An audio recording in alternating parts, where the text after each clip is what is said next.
There's something interesting happening in the dating world that nobody really talks about.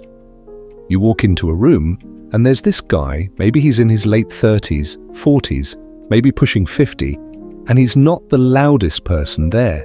He's not trying to be the center of attention, but somehow people gravitate toward him. Women notice him, not because he's performing or peacocking, but because there's something fundamentally different about his energy. He's got this quiet magnetism that younger guys spend years trying to fake. There's a specific type of attractiveness that only comes with age, experience, and a certain way of moving through the world. And if you're embodying these particular qualities, you're operating with an advantage that most younger men don't even understand exists yet. So picture this. You're at a dinner party, a work event, maybe just a casual gathering at a friend's place. There's a mix of ages, backgrounds, different types of people, and you notice something.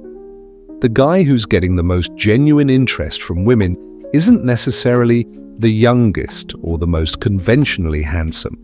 It's the older guy who seems completely comfortable in his own skin, who listens more than he talks, who has this effortless presence that doesn't demand attention but naturally receives it anyway.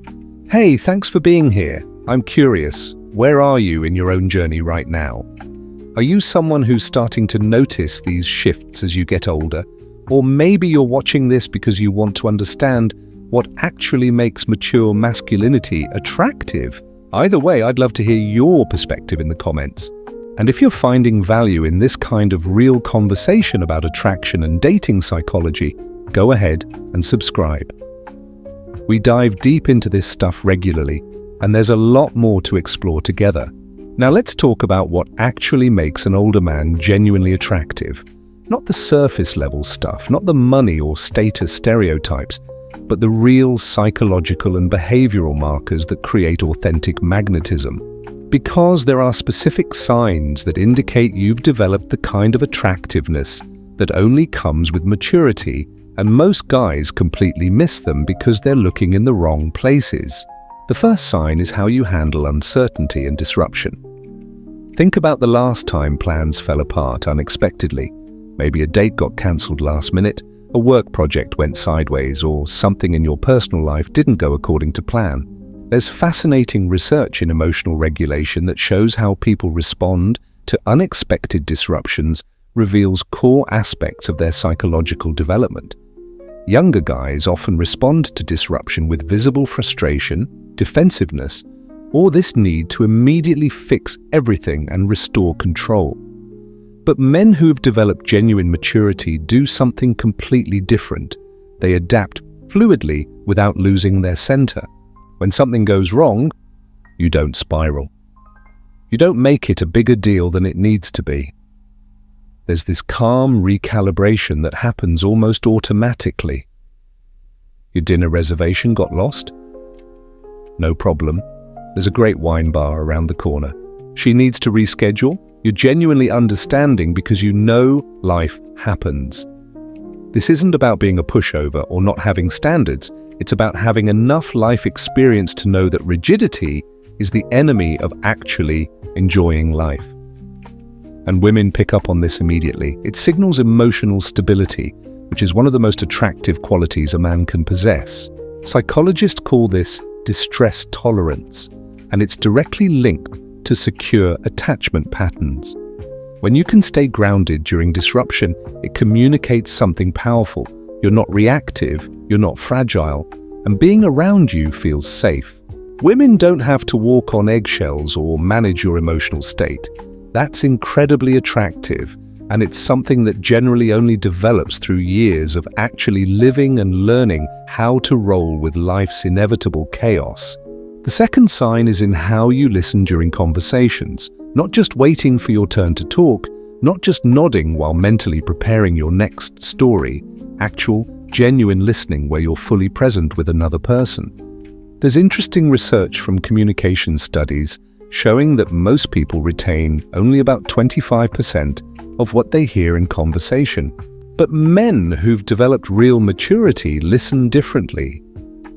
You ask follow-up questions that show you were actually tracking what someone said.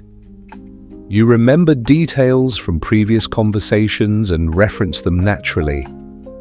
You're genuinely curious about people's experiences, not just looking for opportunities to relate everything back to yourself. Think about the last meaningful conversation you had with someone. Were you fully there, or was part of your mind elsewhere, planning what to say next, checking your phone mentally, thinking about other obligations? When you're with someone, especially someone you're interested in, your attention is completely with them. Your phone might as well not exist. You're making real eye contact, not that intense stare-down thing some guys think is attractive, but natural, warm eye contact that creates actual connection. Women notice this immediately because it's rare. In a world where everyone's half present and constantly distracted, someone who actually listens feels like finding water in a desert. It's not a technique or a strategy, it's a natural outcome of having lived enough life to know that human connection is what actually matters. Younger guys are often so caught up in trying to seem interesting that they forget the most attractive thing you can do is be genuinely interested in someone else. The third sign shows up in how you talk about other people, especially women you've dated in the past. This is revealing in ways most guys don't realize. Emotionally immature men, regardless of age, often talk about ex-partners with bitterness, blame, or this dismissive, crazy ex narrative that makes them feel better about failed relationships. But men who've done actual inner work speak about past relationships with nuance, respect, and personal accountability. When someone asks about your relationship history, you can acknowledge what didn't work without villainizing anyone. You can take ownership of your part in why things ended. You speak about former partners as whole human beings who simply weren't right for you, not as antagonists in your personal story. This signals incredible emotional maturity because it shows you've processed your experiences, learned from them, and don't carry unresolved resentment into new connections. There's psychological research on this called the self-serving bias, where people tend to attribute their failures to external factors and their successes to internal qualities.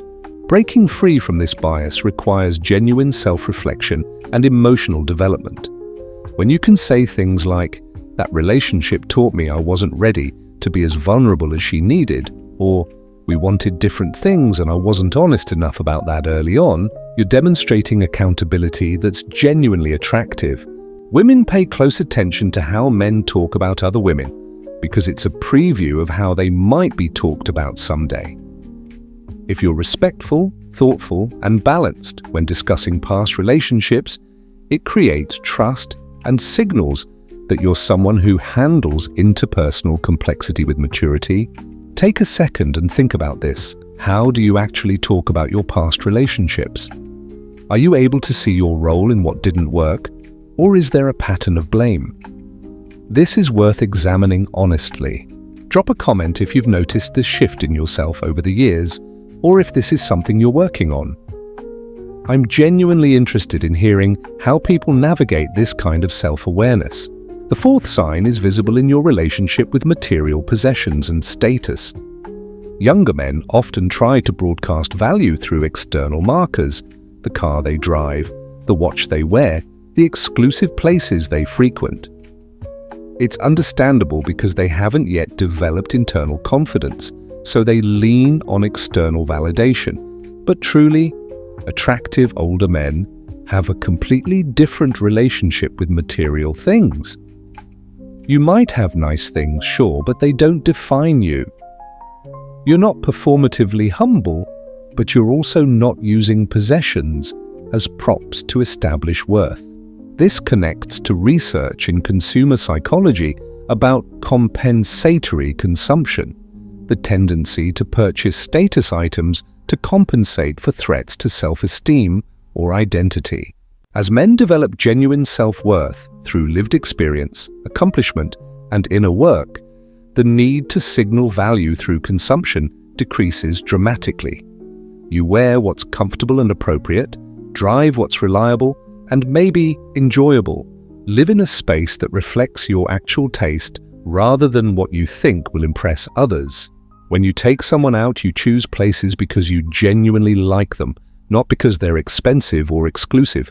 You're comfortable in dive bars and high-end restaurants equally because your value doesn't change based on the setting. This ease with yourself is incredibly attractive because it signals authentic confidence. You're not trying to convince anyone of your worth. You simply know it and move through the world accordingly. The fifth sign appears in how you handle disagreement and conflict. Emotional maturity in men often reveals itself most clearly when tensions arise. Younger guys frequently approach disagreement as a battle to win, a threat to ego that must be defeated through logic, debate, or withdrawal.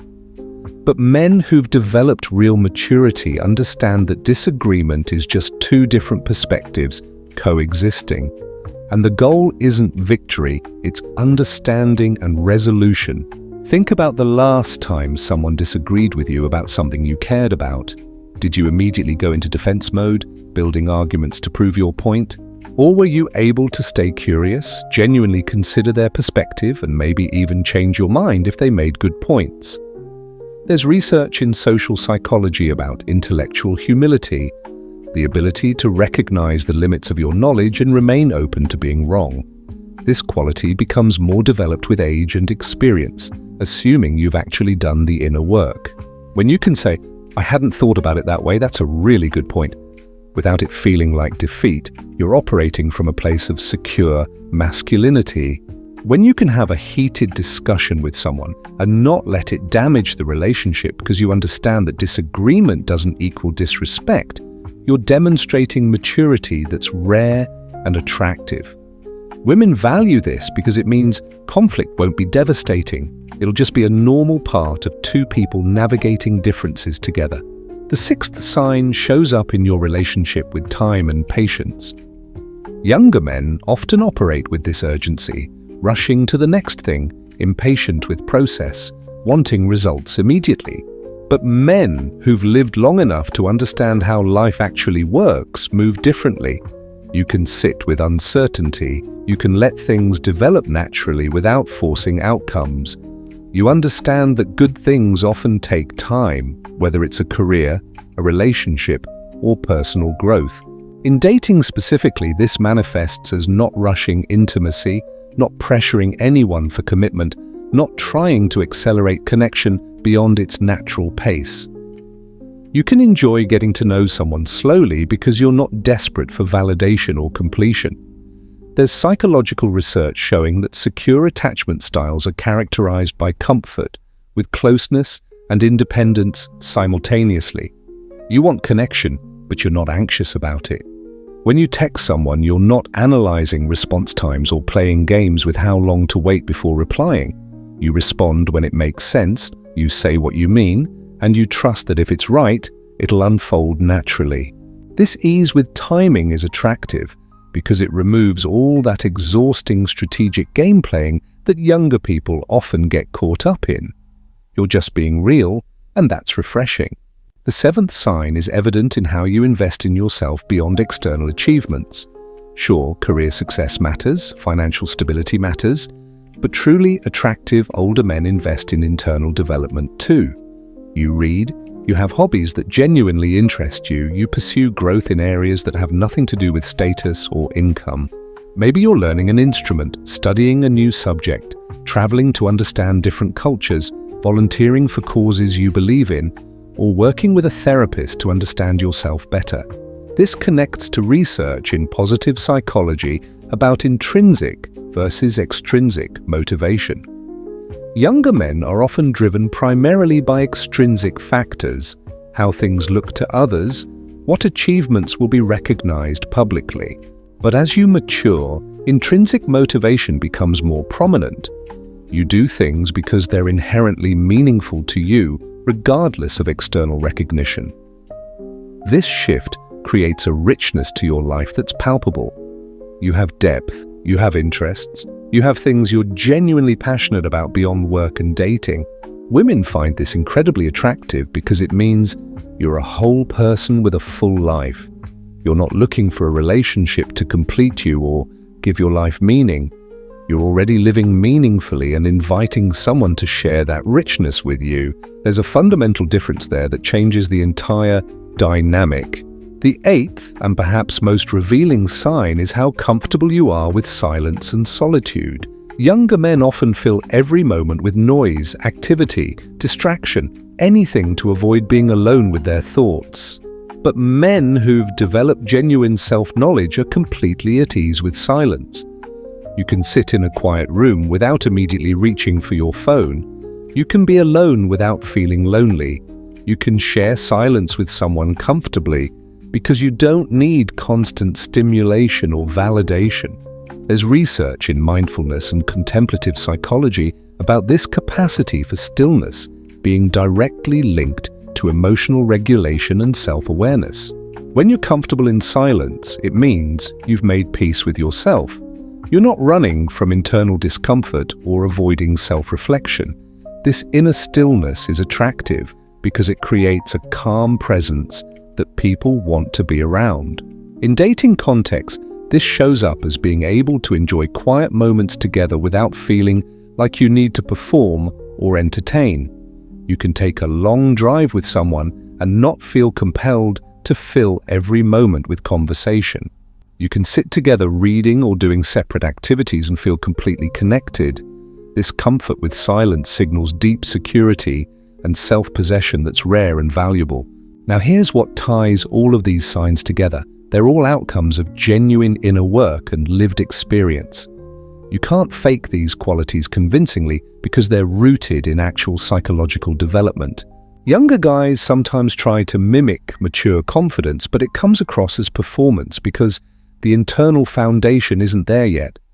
These traits develop naturally when you've lived through enough experiences to gain perspective, done enough self-reflection to understand your patterns, and invested enough time in personal growth to become comfortable with who you actually are. The really interesting thing about this kind of mature attractiveness is that it's not about competing with younger men on their terms. You're not trying to be the most energetic person in the room, the most adventurous, the most spontaneous. You're offering something completely different: depth, stability, presence, and genuine confidence that comes from knowing yourself. For women who value these qualities, and many do increasingly as they mature themselves, you become exponentially more attractive than guys who are still operating from ego and insecurity. So if you recognize most or all of these signs in yourself, you're embodying a type of masculine attractiveness that's powerful precisely because it's authentic. You're not performing attractiveness, you're simply being someone who's done the work to become genuinely attractive through character development and self-knowledge. And if you're reading this and realizing you have room to grow in some of these areas, that's valuable too. These qualities develop over time with intention and experience. What's your take on all this? Have you noticed these qualities becoming more prominent as you've gotten older?